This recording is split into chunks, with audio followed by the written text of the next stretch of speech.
All right guys, in this video we're going to talk about how you're going to take that left foot and kick the clutch to really rotate those hips open, to get more forward shaft lean, to release that club in front, to get more club head speed. All kinds of good stuff is going to happen when our lower body works correctly in the golf swing. And this is a great visual to have for that. So what I'm talking about here is, if you imagine you're driving a stick shift car, you're ready to put the car in gear, what you do is you just lift up your foot and you push in the clutch. You're kind of just driving that clutch forward, and then you put the car in gear and you're ready to go.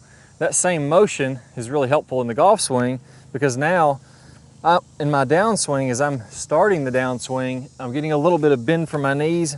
My left knee is turning outward a little bit, and then I'm going to feel like I do the same thing. I'm pushing in that clutch to rotate my hips out of the way. And you can see how that really helps me to clear the hips to get those out of the way, so now I can get that straight line release in front, so I can get more lag and club head speed. I mean, a lot of things are going to be very easy when that happens correctly.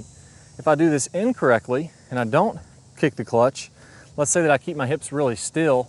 A lot of you guys out there struggling with this would have your hips very still. They're not rotating open. And then if you're looking from the down the line view, I'm going to stand up.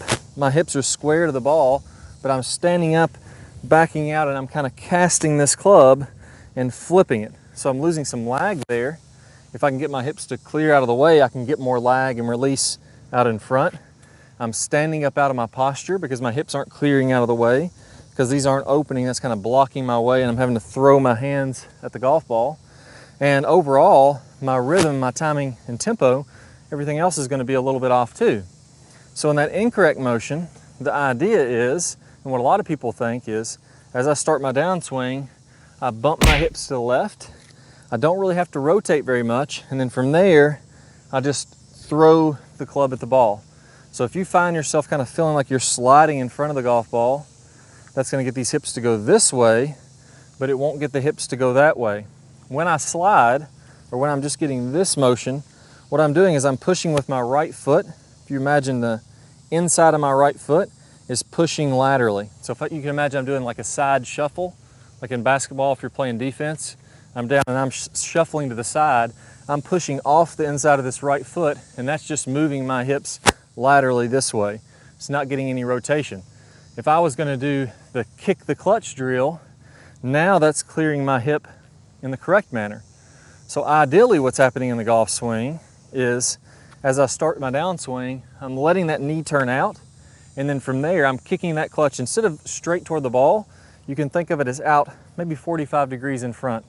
If this is a clock face, 12 o'clock is my golf ball, 6 is behind me, 9 is over here, 10:30 is kind of the direction my knee will be pointing, and then also the direction I'm going to kick that clutch in to rotate my hips out of the way.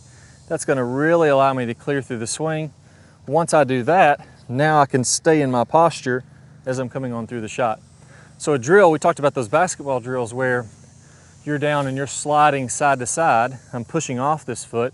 What if we do a drill where we're here and we rotate 90 degrees back? So if I'm in my downswing, I want to feel like I'm about to do this and push with my feet. My feet are grabbing the ground to let that happen.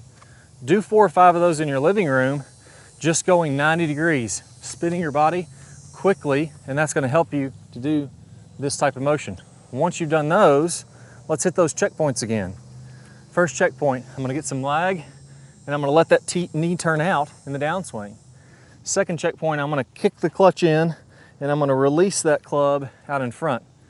Do a few practice swings, do some slow motion drills, 20 or 30 of them, to get pretty comfortable with that.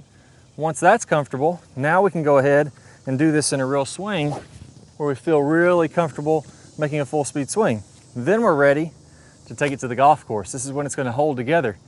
If we're going straight from, I got the idea, to I'm playing with my buddies and now this is a hole that I need to win, things are going to fall apart. If I do these little mini drills in between, they're going to stick a lot easier.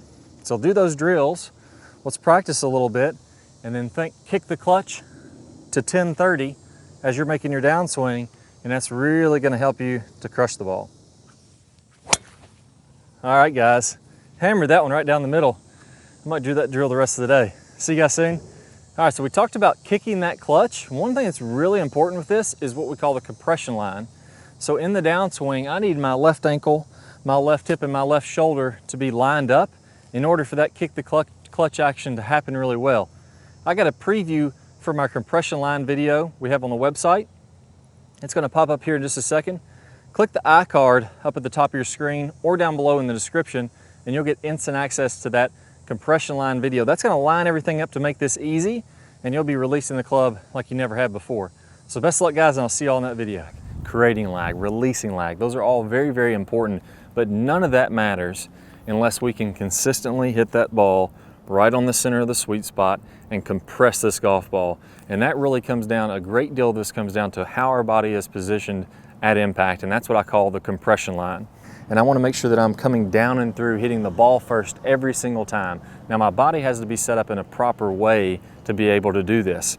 So when you're coming into contact, I need my left ankle, my left hip, and my left shoulder to all be lined up in a straight line, hanging back and coming up too thin where I'm picking the ball off the ground, maybe flipping or scooping as I'm coming through contact. My body's set up in a way where I can deliver the club down and through the ball every time.